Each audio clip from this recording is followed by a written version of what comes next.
Good evening.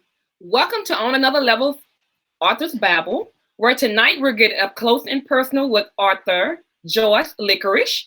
She's the author of the Her Heirloom Trilogy, The Forgotten Timepiece, The Forbidden Ring, and The Lost Locket. Miss Licorish, thank you for joining us on this evening. Welcome. Thank you. Thank you for having me. I'm excited. I love the excitement. So let's start by you telling us a little bit about yourself. Sure. So my name is Joyce Licorice, like the candy. You've heard all the candy jokes. If you have a new one, let me know. Essentially, I got my start in musical theater, sang with the opera for a while, moved into directing and producing stage plays, produced and directed Oprah's Color Purple tour for a couple of years, and lost my day job in corporate America. And after a 6-month pity party, decided to write my first novel, kind of while I was just sitting home, and it became a bestseller. And the rest is history. So I've always been a creative in the arts, singing, acting, that sort of thing. So this is just new hat for me, and pretty excited about how people have received the titles. Okay, so when did you decide, or when did the desire to become an actual writer come to you? Is that something you've always wanted to do? I've always written like poetry and short stories and just little things here and there and plays. I've written a couple of stage plays. But to actually be a novelist, I can't say that I ever really had the desire. This was bigger than me. The first book, The Forgotten Timepiece, came to me in a dream about my grandmother's watch. Okay. 10 years before I wrote it, Mm-hmm. I shared the story with my family. They're like, that make a great book. You need to write it. I started writing it. My computer crashed. I was like, forget about it. I'll write it later. And 10 years later, when I was going through that pity party, I went to a life coaching class and my husband went with me. It was like the introduction to the class. And they said, what is your legacy? What thing do you think you want to leave behind that will move, touch, and inspire people for generations? And Mm. my husband spoke up for me. It's like her book that she never wrote. And I'm like, but long story short, they gave me the challenge. They said, hey, class starts in 4 weeks. Why don't you just start it? Bring in the first chapter to class. I was like, I like a challenge. I wrote the whole book. It's 386 pages in 4 weeks. No, ma'am. And I went to the class with one copy printed for my teacher. And she was like, whoa, I didn't think you write the whole book. It was crappy. It wasn't edited yet, but I did it. And it felt great to get that feedback. And then the whole class bought copies and I like hit the ground running as an author. So that's really kind of how Wow, that's it. amazing. So, from your first of all, give us a little tidbit about the book, something to kind of draw us in. What is the overall arching plot theme of the book? Absolutely. Well, the forgotten timepiece, the dream. Let me just tell you about the dream. So, the dream about my grandmother's watch took me back in time to live my ancestors' life. So, what I decided to do is put a little twist to it. And my lead character is a racially ambiguous girl who's raised and adopted by a white family in America. She goes on a quest to find her biological family once she loses her adopted mother in an accident. And she, by surprise, discovers her black grandmother. Hmm. Um, and she's really wanting to find her mom, but her grandmother just keeps having her come back and telling her all these stories about her ancestry, and she's not feeling it at Hmm. all. So the grandmother gives her a family heirloom, a watch made by the great great grandfather. And it causes the young girl to travel back in time to 1859, antebellum South, on a plantation where everyone recognizes her as someone else. And she's Oh. really forced to live her ancestors' life as a slave on this plantation. So, is the person she's recognized as, is that one of her ancestors? That is one of her Okay. ancestors. Absolutely. Entry. That's okay. Okay. Okay. You got me. Okay. Okay. Cool. So, this timepiece that's given to her, do the grandmother know this has magical powers, or She tells her that. She kind of tells her like a family story about the great great grandfather who was a black watchmaker from London okay? who came to the States to sell his goods but got captured into slavery. And this was his finest work that had gotten passed down through the generations. She tells her not to wind the watch, but the girl doesn't listen. She winds it and then she goes back. So 4 weeks. You said your classmates, they were positive reviews. Okay. Absolutely. Thus far, what type of reviews have you received from family and friends, and also from just consumers that have purchased your book? What type of reviews have you received? Well, family, friends have been very warm, but I really concern myself more with people who don't know you because you know you're going to get an honest review. Mhm. So if you look on Amazon right now, I'm sitting at 4.79 stars, almost 5 stars. Okay. Uh, my reviews are 5 stars, and the feedback has been essentially the thing that really hit me is the people that it's resonating with. I'll give you an example. We're location scouting for the feature film, and I ran into a white couple as we were looking at plantations who weren't very warm to us at first, but they saw me holding the book. Mm-hmm. So the lady asked me what that is, and I told her about the book, and she got a copy of it. Well, about 2 weeks later, I got an inbox on Facebook with like a 3 page letter from this woman apologizing for everything she's ever done to black people, forever feeling like, why can't they just get over it? She didn't Right. realize what black people go through in America, and she didn't realize why we couldn't just move on Right. from the past. And that one review has turned into 20 or 30 people with similar topic, a Love it. similar feedback. One of the other reviews is it's not just a good read, it's a necessary read. Right. It's a necessary read for this new generation of black children, white children, everyone. And it doesn't single anyone out, and it kind of speaks to both sides of the fence. You know, if you were privileged and white and you had to go back and live a black person's life, how would that affect you? Would you pass for white, or would you decide to own who you are? Right. So it's it's a deep look. It's entertaining. Don't get me wrong, but Mhm. it's bigger than just a romance story or a time travel story. It's really got a lot of heart and message to it. Right, right. And it's definitely on point with everything that's going on now in society. And you hit a nerve when you said she realized why we just we just can't get over it because it's not over. It's still going Absolutely, on another it's level. still a daily experience. Unfortunately, Exactly. I'd Unfortunately. love to get over it, Hello. but Yes. Yes. So when it comes to her traveling back in time. I love that concept because growing up, we in school we there was different authors that were referenced, Zerno Hurston, different authors like that that gave us a piece of history. That's something we don't see right now. So what impact do you think just her time travel back to slavery, going through those experiences, what type of impact do you think that would have on our young people once they get this book in their hands? well, that's the beauty of it is the young people are really loving the story. It's bigger than just a time travel piece. I try to dig deeper than the traditional things that you hear about slavery. Mhm. There's some things that are in this book that I found in research that I had never heard before. For example, the term gator bait. Mhm. I always just thought it was a joke. I never knew that in New Orleans they would take the unwanted black babies and cage them and put them out for the gators to catch the gators to make boots. Mhm. So that's part of the storyline. Even breaking the buck and how the biggest, strongest black male slaves would be raped. Not just the women, the men would be raped to break them Exactly. so that they would be more docile. So there are some things in here I wouldn't say that's necessarily for a young child's Mhm. mind, but for a teenager, going into adulthood, some things about our history that were never explained to me. Mhm. And the term hush puppies, I'm like, okay, they go with fish. Where'd that come from? I didn't know where it came from. I went through and did some research and found out that when slaves went on the run, a lot of times the cookhouse woman would make hush puppies so that as they're on the run, they throw them out in the distance in the fields so that the dogs stop chasing their scent and they Love hush it. by having the dogs go and grab that little ball of cornmeal Wow. and it threw them off the slave scent. Some of these things I'd never heard before until I did Mhm. my research. And not knowing it's hilarious because my first book it's a work of fiction, but there's a lot of reality in it. And I actually had like references in the back. And my mentor J.L. King, who's a best-selling author as well, he said, "Joyce, you're not supposed to have reference in a fiction book." I'm like, "But this is real stuff. I wanted people to know that I didn't just make up hush puppies. I Yeah. didn't just make up breaking the buck. I didn't just make up the fact that a black man invented the watch. I changed the name, but Benjamin Banneker was the Hmm. one that invented the clock and the pocket watch.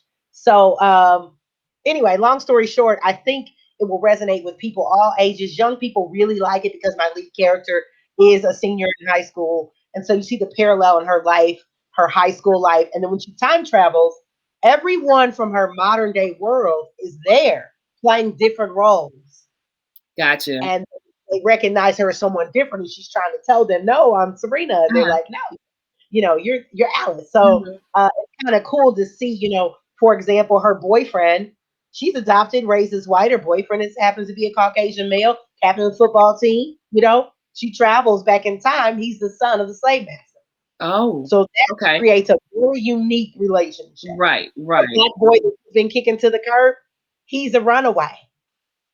So when she first gets there, she encounters him. So there's like all the people, even her best friends are different people when she time travels. And it just shows how the relationships would be completely different if we were Exactly. in a different time.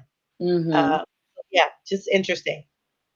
And I like the connection as well because a lot of times we have characteristics about ourselves that we don't understand, and it's probably tied to our ancestors, and we just never know. So Absolutely. that's interesting. Okay, tell us about. So that's book one. This is book one of a trilogy. Let's hit on book two. Absolutely. So this is Okay. book one. It's a one timepiece. Book two is called The Forbidden Ring. And I don't know if you can see that cover, Uh-huh. but it is set in jazz era New Orleans, 1925. Hmm. It's a little bit different story. The beauty of this trilogy is you can read any of the books in any order because they're all unique characters. The thing that ties them all together is an heirloom that does something magical. So the Okay. first one's the timepiece or the watch. The second one is a forbidden ring. So a piece of our history. I love Black history, right? It's so rich and there's so much we don't know. Hmm. So before I wrote this book, I was always fascinated with New Orleans and Black people in New Orleans and Creoles. But what I didn't know is a lot of the Creoles in New Orleans back in slavery times actually were owners of slaves. They weren't slaves. Mm. And so this deals with post slavery racism and colorism. Okay. Just go from So there. we're dealing with a couple, a forbidden couple. And the reason they're forbidden is because the girl, she's a singer. She sings in the juke joint, kind of like Color Purple. And she's from the bottom side of the bayou. She's poor and the daughter of a sharecropper. Whereas our love interest male, Benjamin, is from the upper crust society. He's the son of a Mm. Creole doctor, and they're just only a step away from being white, if you will. And he falls for this girl. He goes start hanging out and sneaking out and going to this juke joint. Well, one night they go to a bayou to have a little make out session. He finds this ring at the bottom of the bayou, Uh-huh. and when they both touch it, this storm strikes up and it's lightning strikes. Her father comes just then and sees them bathing naked and she's unconscious. So what does it look like? It looks like this Right. Creole boy took Mhm. advantage of his daughter. Uh-huh. So he has him thrown in jail and all this stuff happens. Well, the mother kind of weasels her way out of it with her checkbook, okay? And they tell the boy that the girl has passed away. They tell the girl that he doesn't want anything to do with her, and they separate them. But the ring has given them the gift of life eternal, and they never die. And so you have to read the book to find out if they find Girl. And I love me some sci-fi. You wrong for that, but I love the cliffhanger. Okay, okay, get It's the a book. cliffhanger. You don't know if they find each other or what happens if he gets married or she moves on. But just imagine that hate within our own race, because essentially It's Creoles there. were biracial, but that hate ripped the love apart forever, or maybe not. Okay, so you have background in theater. Okay. So you've been in the industry. What experience have you had with colorism? Because we do know it's a true thing, and some sisters have a harder time getting jobs in the industry than others. What experience have Yes. you had with it? Well, I have a double experience. I'm a big woman and I'm a dark skinned woman. Hmm. And in theater, in opera, it didn't matter as much. If you had the voice, you got the part. Right. I noticed when I was in musical theater, excuse me, I would often be cast as the big comic relief. And I got tired of that. Mm. I can be funny. I have that side of me, but I can also be a love interest. Right. I can also be the leading lady. Hmm. And so what I noticed in theater and in film is I grew tired of that, so I started creating my own opportunities. Love it. And so that's kind of where a lot of the things I've done have come from. Now I did get a big break as starring as Effie in the Dreamgirls Hmm. production, Okay. theatrical miniature, little small tour. Didn't hit a lot of cities, but that was kind of my big break. And but even in that part, Effie, playing Effie, she's always, the butt end of a joke. She's Right. the big girl that That's gets true. booted from the group. It's still the same thing, Hmm. right? So I decided to write some of my own productions and created The Birth of Soul and some other musical plays that I was able to stage in Indianapolis. But now, essentially, I've decided to do the same thing with my books, create my own opportunities. My husband and I both act, we both write. I also sing. So adapting the three books of the trilogy to feature films is kind of the natural transition to create more opportunities for women who look like me. Right. Love it, love it. If they won't open the door, you create your own door. Create Okay. your own. Stop waiting for Yes. someone to give you the opportunity. Create your own. Okay, so we're going to book three. Book number three. And this is one of my favorites just because my baby girl's on the cover.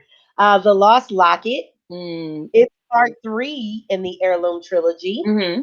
And this one is kind of a hybrid, if you will. So this one is about a locket, and it is a story of dual reality. So Okay. our lead character Mm-hmm. uh, is enamored. She's a modern day girl. She's writes for a love column at a newspaper, but she has the worst love life you've ever seen. She's a klutz. She dresses like a grandma. Her whole apartment is decked out in 1940s, 1950s, and she takes care of her elderly grandmother. Long story short, our lead character is just enamored with all things of the past. She likes shopping at the thrift stores. So after a really bad I breakup, like her your and her lead best character. friend, right? You like her I'm a best friend grandmama's goes for a baby little. too. Yeah. Okay. Go ahead. Yes, you know how that is. I Hmm. love thrift stores too. Yeah. So her and her best friend go for some retail therapy after a heartbreak.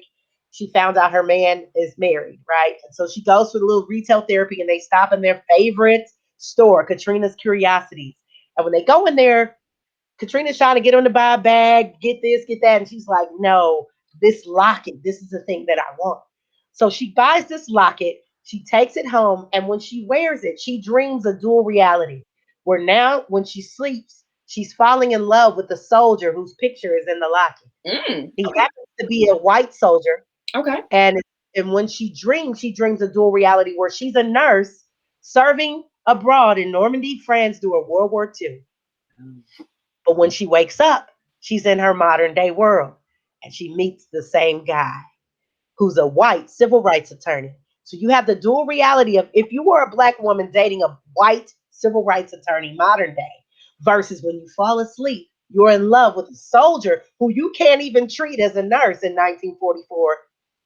Can you imagine the conundrum, right? So it's a beautiful tie between past and present. And I Mm-hmm. don't want to give away the ending, but it kind of has this notebook thing where we find out whose life she's really living Mm-hmm. and maybe they reunite at the end. I don't know. Girl. So that's the book three. I love this one. This one is partially set in France, Normandy, and partially set in modern day Atlanta. So it's really just showing kind of the tie between the two. And again, history in the book, but told in a way where there's a romance element. And you forget that you're even learning things. And the reviews have been stellar on this one, The Mm-hmm. Locket and the Ring. This one in particular, a lot of history about World War II and the black nurses and the 6 888 Division, which were the only black unit deployed to Europe, black females. I never knew black women did anything Me in the either. military during World War II. Mm-hmm. But I researched it and found out that the Red Cross actually did deploy some nurses that were black. The U.S. military, not so much. But the U.S. military had the 6 888 Division, who were the mail carriers in Europe. But the black nurses that were deployed could not even help a white soldier, even though they're fighting the same war. Right. So their love was very forbidden. And it's a beautiful love story. There's some drama there. A rape happens, some other things happen, and it just really pulls back the curtain on racism and Mm-hmm. colorism within the U.S. military. And just imagine we're abroad in World War II, 1940s, right?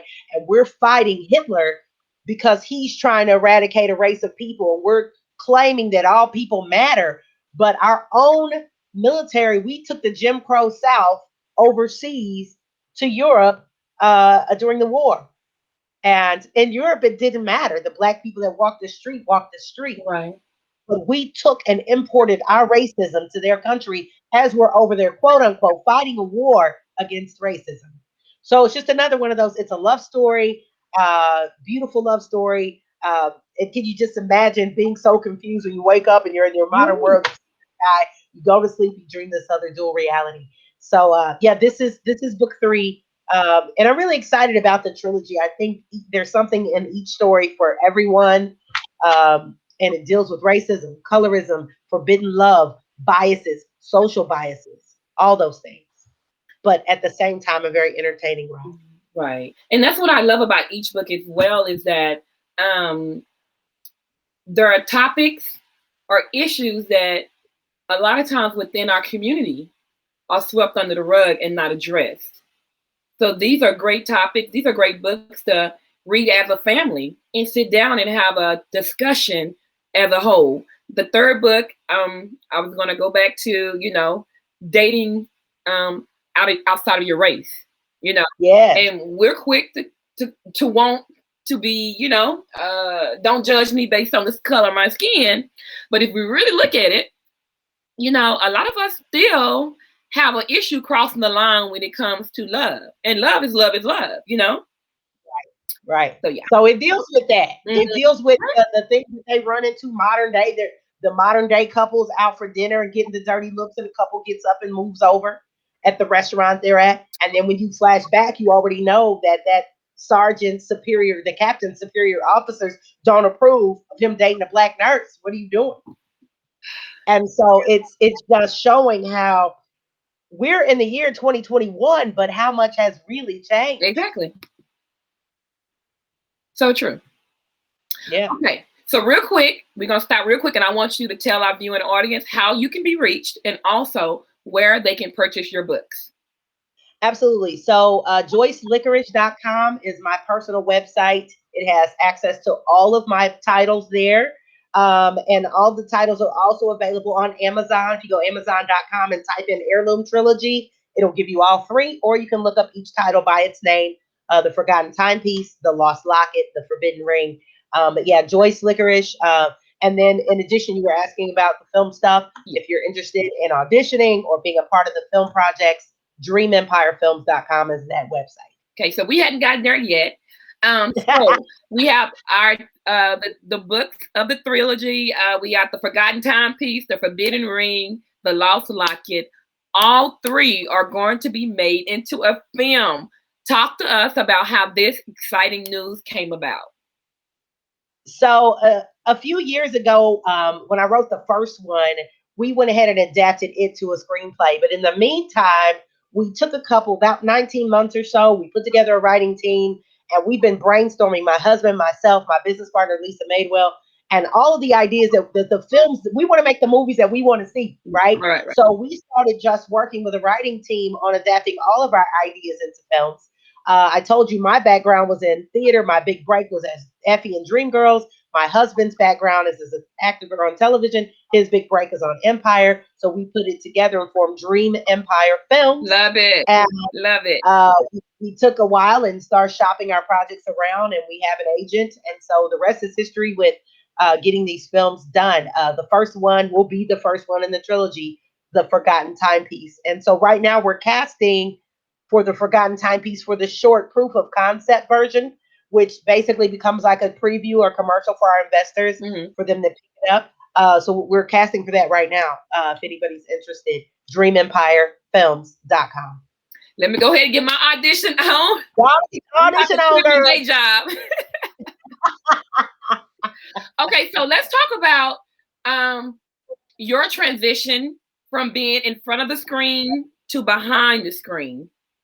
How different is that now that you are actually producing and actually writing face plays? Well, I'm used to being, I've kind of done both in theater. Okay. I started out in Indianapolis Opera singing background and got a small lead part, and then moved into theater, cabaret, singing, always been the front of a band. So I've always been out front, when I decided to start directing and producing my own plays, and we did the Color Purple and the Color Purple tour, that put me in the director's seat. But I also was Okay. playing Sophia on the road. We Okay. did a Tennessee tour, so I kind of had wore both hats from a theatrical perspective. Mm. But going into film is a whole different animal.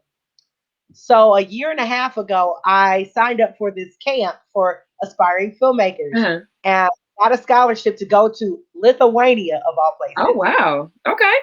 And I spent the summer in Lithuania and I created my very first film. It was a short film called Timeless. I wrote it. We cast it with local actors. We filmed it all there. I edited. Had to do everything with no Wow. experience. Mm-hmm. It was like a crash course in filmmaking. And once I returned, I decided I love this. It's something I want to do. And I've since returned and gone to film school. So I'm in film school right now. And we've done 4 short films now. We've also done 3 documentary films. And now we're moving into the feature film space. Congratulations. I'm so impressed. So impressed. Thank you. So, talk to us about what's your preference? What's easier for you when you look at sitting down, writing a book, writing a novel, or producing a film? What's your preference? Writing a novel is definitely easier, but I think knowing the reach that a film has Mm. and the longevity that a film has Mm. speaks to me more. And my favorite movie is Titanic. It always has Oh, been. And I think about that movie, how many millions and millions of people have seen it and are still watching it. right. And if I could create, a black Titanic or a black Gone with the Wind, something that far beyond my lifetime will resonate and move, touch, and inspire people like that instructor said, Mm. then that's powerful. And really, that's my mark. And I feel that's my calling and why God let me have that dream 10 years ago. Interesting. Okay. Okay. Okay. So, um, you have well, and Oh, we're gonna hit real quick outside of the trilogy. Go ahead and throw out your other novels, just so they're aware. absolutely. So coming next is Ariana's Rising. It's the first Black mermaid story. Oh, Uh, that's coming. I'm actually working on that now. And the book cover is all designed and it's up for pre-sales on Amazon now. Ariana's Rising. I also have written a children's book called God Has a Paintbrush. I don't know if you can see it. Can you see it? oh, that's adorable. Okay. Okay. I see it. Uh huh. And it's starring my son and my grandson and my mom. Uh huh. It's about a child's wondrous mind. You know how you see as a kid, you wonder how everything got its colors. So it's an educational book. It's rhyming, but it also teaches about diversity and how God loves all His children. So if you have any small children, this is available on Amazon. God Has a Paintbrush. And then because I knew nothing about writing a book Uh huh. and I struggled at first, but now I am a 5-time best-selling author. I wrote the bestseller boot camp, which is just a little Oh, teeny okay. work that helps any aspiring author to become a best-selling author on Amazon. And it's like I also have a Facebook group where we market this book, and I do a monthly boot camp class and show authors how to get started because I didn't know what I was doing. So those are my babies right now, So when do and you I'm really sleep? Look, when do you sleep? I That's the don't. question.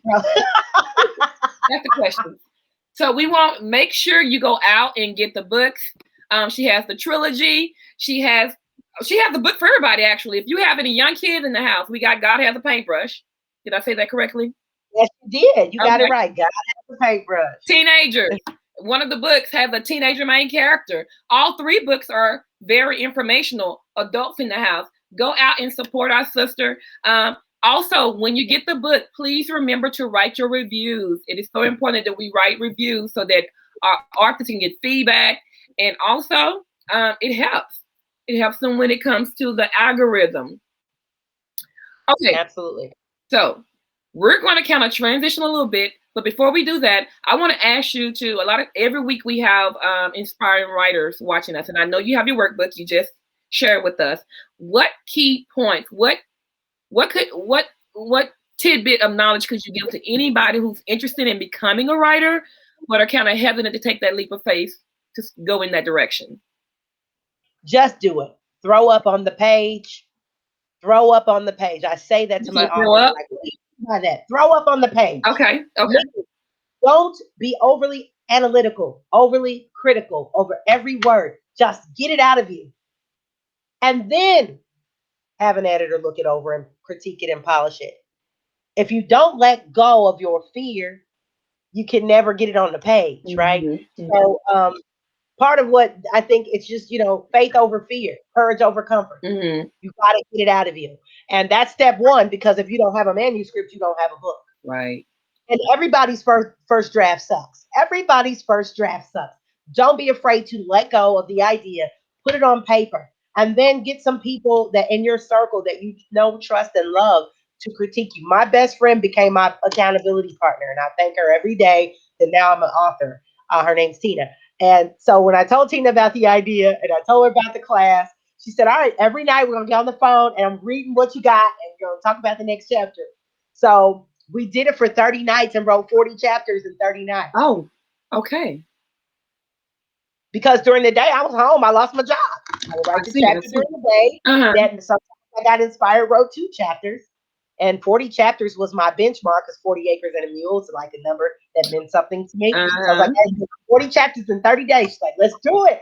And so if you have somebody in your corner that believes in you, Yes. take advantage of that. So important. Let them hold your feet to the fire.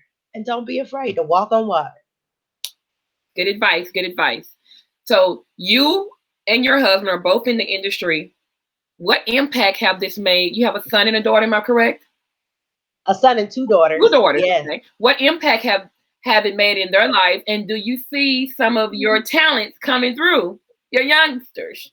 Absolutely. So, my eldest daughter is a singer. She fronts a rock band. She does rock and like alternative rock. Mhm. So definitely, she also acts. She's on BET's Tales. She's a beautiful girl. Okay. She's also a model, which I used to model back in the day, 100 pounds ago, another life. But Hi, anyway, Bella.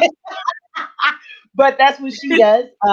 My middle child, Michaela, has definitely gotten the bug. She's going to film school as well. She loves editing. She likes writing. She has written her first novel. She hasn't released it yet, and we've already adapted her book called Winter Wolves, which is a black werewolf story, into a movie as well. So we're working on that for her. And she's still a senior in high school, and she's already written her first screenplay. So I'm very proud of her. And my little guy, he's a shy guy. He's kind of camera shy, but he's very creative and he's always making little books and stuff. So I think he has more of the writing bug. Mhm. He doesn't really like the limelight or the camera too much, even though off camera he's a huge personality. He's more creative and the brainiac of the three. Yeah. You know what? It is so important that our kids, even young people, period, in your life, see you reaching for your goals and striving for excellence. Because I mean, you heard of nurture versus nature. What they see is what they emulate. So Yeah, if you have that dream to start a business, if you have that dream to be a writer, anything that you have a desire to do, as we talked about earlier, it's never too late. And always remember, your life is the only movie, Bible, or song some people will ever hear or see. So you really got to be careful because you never know who's watching you. that's right. And I don't know how I left this out. So I'm also a contributing author to an anthology book Oh, called Broken Crayon Still Color. And really the whole theme of that book, Broken Crayon Still Color, is to help people get out of their comfort zone and create their own opportunities, despite overcoming all obstacles. So Broken Crayon Still Color. I'm one of like 30 some odd authors. That actually is a bestseller on Amazon as well. Was released about a month and a half ago. So okay. I don't have any copies on my person yet, though. Waiting on my shipment, but You're going to break me. You can't, don't say nothing else now. I'm going to have to put you on a monthly installment payment plan. I take monthly installment payments to Joyce Licorice payment plan. Yes, ma'am. Okay, so at this time, we're going to transition over. And I'm going to ask you a few questions. Mhm. Okay. There are questions that will make you ponder. The only thing we ask that you be open and honest. Okay. First question. Mm. If you were arrested, what would your family and friends think you had done? Oh God, road rage. No, Yeah, I can relate. I hate traffic. They Oh would have my known I was gosh. going to get somewhere, and somebody was being ridiculous on the highway. So that might have been it. Ooh, That yes, might. girl. I can relate to that one. Hmm. Um, if you had to lose any body part, which one would you choose and why? Mm, maybe a pinky toe, something that doesn't matter that much. Well, you know what? I learned that your pinky toe is so important. It's important for your balance. Really. Uh-huh. Well, I think that's the only thing you can kind of get away with without anybody noticing. Pinky toe Hmm. or a few pounds. I might lose a few pounds. Okay. This is a good one. Which would you rather be in? An insane asylum or prison, and why? Probably a prison. At least everyone is semi-sane. And I think I'd have a lot of time to get closer to God and write without interruption, hopefully. So that would probably be my reason. And then there's a lot of people in there that need hope. And I'm also a motivational speaker, so I'd be like speaking life into people. So yeah. Okay. I love it. Okay. Um, what are you most afraid of? Leaving this world without being empty. You know what I Okay. mean? Yeah. Like I don't want to check out before all these things that are in me have had a chance to come out and move, touch, and inspire someone else. Okay, okay. I like that. Okay. Last question. Do you believe the future will be better or worse than the present? Why or why not? Well, I'm definitely Christian, and so I think depending on how far in the future you go, it might be a heck of a lot better than it is right now. Depending on how far we go. Mm, Unfortunately, the immediate future I think is just going to continue to get worse until God's had enough. That's okay. just my 2 cents on that one. Okay. Okay. All right. So at this time, we're going to chop it up with our viewers. We're going to invite Okay. our voice of reason in, and she's going to entertain questions from our viewing audience. Voice of reason, are you there? Hello, I am here. It looks like we do have a couple of questions in the queue, so I will go ahead and see if I can read those. Hold on. We've had a lot of chat going on tonight. That's really good. Let's see. So, Day says, it's long, but I'll read the question. She said, did you ever find yourself struggling to write certain scenes because they were just so raw? Yes. Um, to get in my writing mode, I would often play music from the era. Mm, And I found like for the Forgotten Timepiece, I would go back and play old Negro spirituals. And there's a scene that I wrote. I don't want to give away the part in the book, but I literally cried snot. I mean, it was like bad. mm, But I threw up on the page like I just told you guys to do. And that moment in the book is probably the most raw, real, gut wrenching moment. Um, and I think it was necessary. It needed to mm, happen that mm, way. So some of this may be difficult in writing historical fiction. And the common thread through all of my books, the first three anyway, is that historical fiction element. And it's not always us losing because that's what history paints for us. mm. And so I try to give a new narrative to some of that. Where yes, we're going to, endure some of the things, the social injustice, the racism and whatnot, but we don't always have to lose. And so I think being in control of the pen and creating a new narrative ending allowed me to be able to get past that pain of those dark.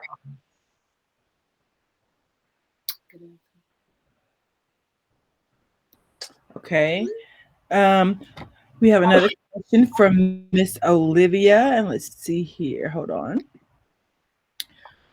Who is your favorite character and why? Mm. Um, I probably would say in book one, Big Sam. Big Big fan. Sam is in book one, The Forgotten Timepiece. He is larger than life, He's scary to look at, but he's a big teddy bear, and everybody on the plantation loves him. He's so warm, and he doesn't meet a stranger, and it's just beautiful. And his story just bring. I mean, his part of the story, I can see it visually, like in my mind's eye when I was writing the pieces about him. So I just fell in love with him. He's a little slow because he's a product of incest, and that's a whole part of the story as well. Um, but it's just I fell in love with him because he's a gentle giant. So he's definitely my favorite.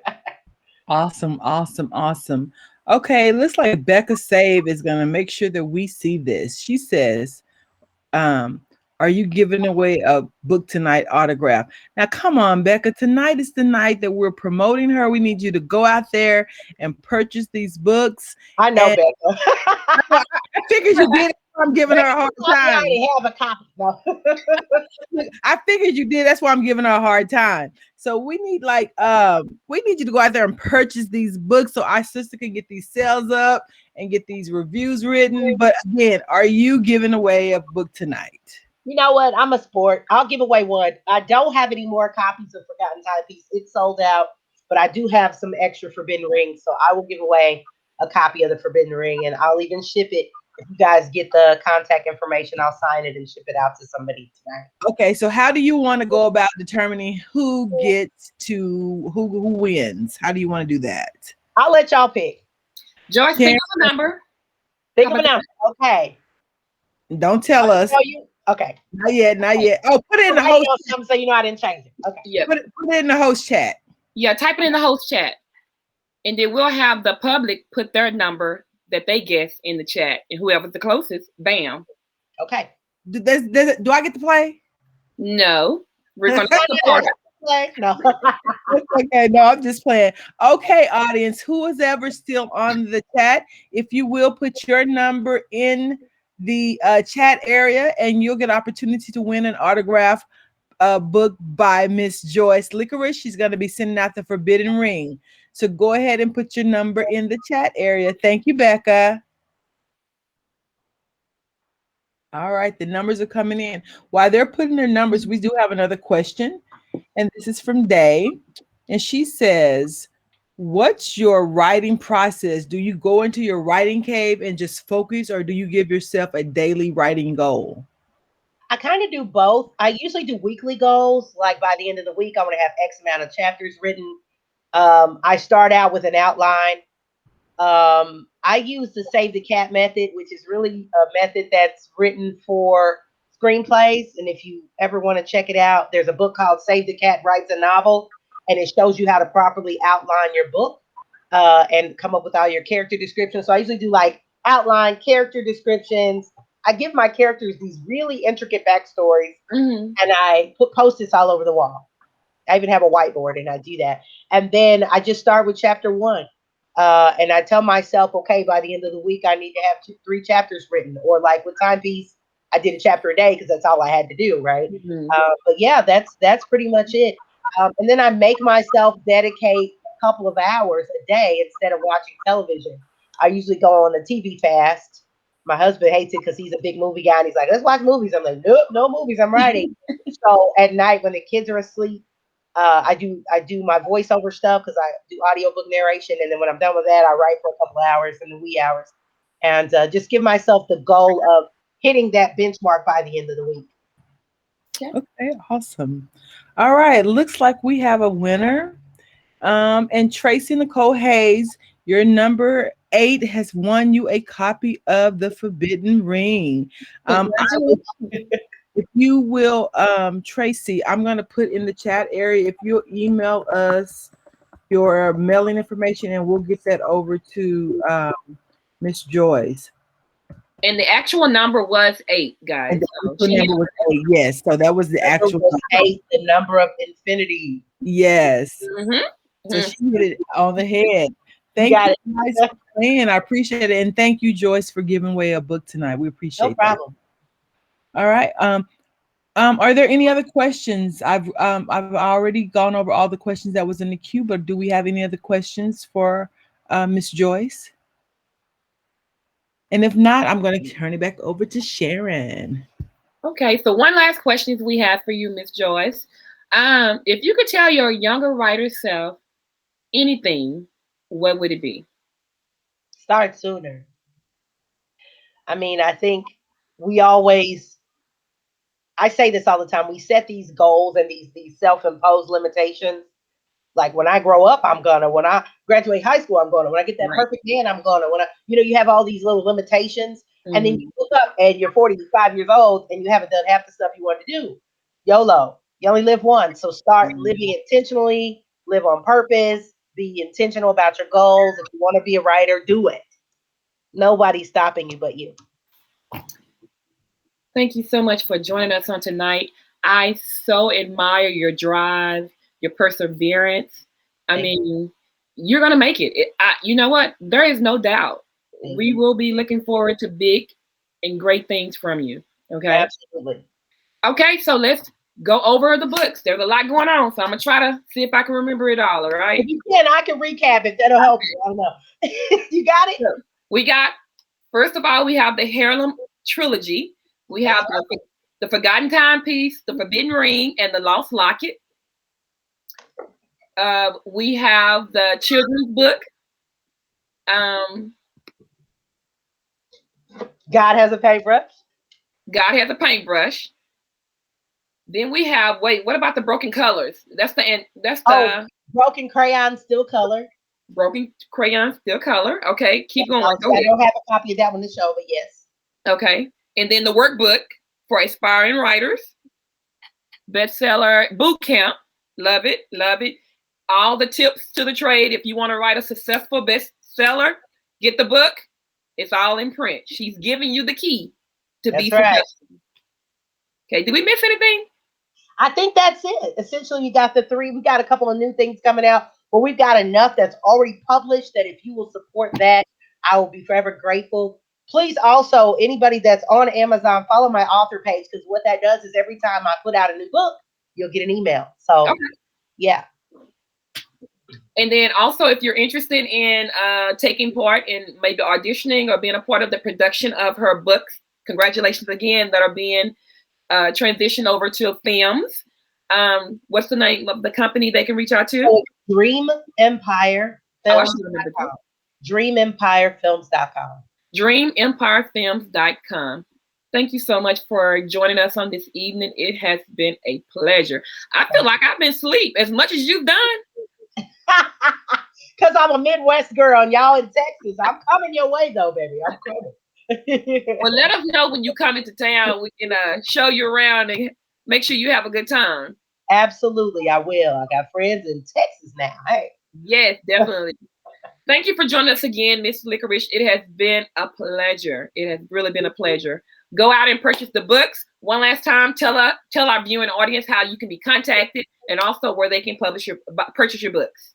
Yes, you can grab the books right now, joycelicorish.com. When the website pops up, it'll say she sings, she writes, she acts. If you look under she writes, you can click that and order any of the books that we talked about today, or you can go direct to Amazon. If you want an autograph copy, however, you have to order that from my personal site, joycelicorish.com. If you don't care about the autograph, you want quick shipping, go to amazon.com. All of the titles are available there. Thank you again for joining us on this evening. We look forward to big and great things from you, okay? Thank you. Thank you so much for having me. This was awesome. I enjoyed this interview. It was fun. Didn't feel like work at all. Thank you.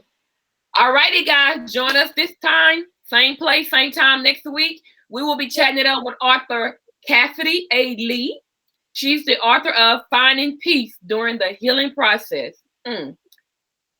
This is On Another Level Book Club from Dallas, Texas. Stay safe and have a great night. And remember, reading gives you someplace to go when you have to stay where you are. Stay safe and stay blessed.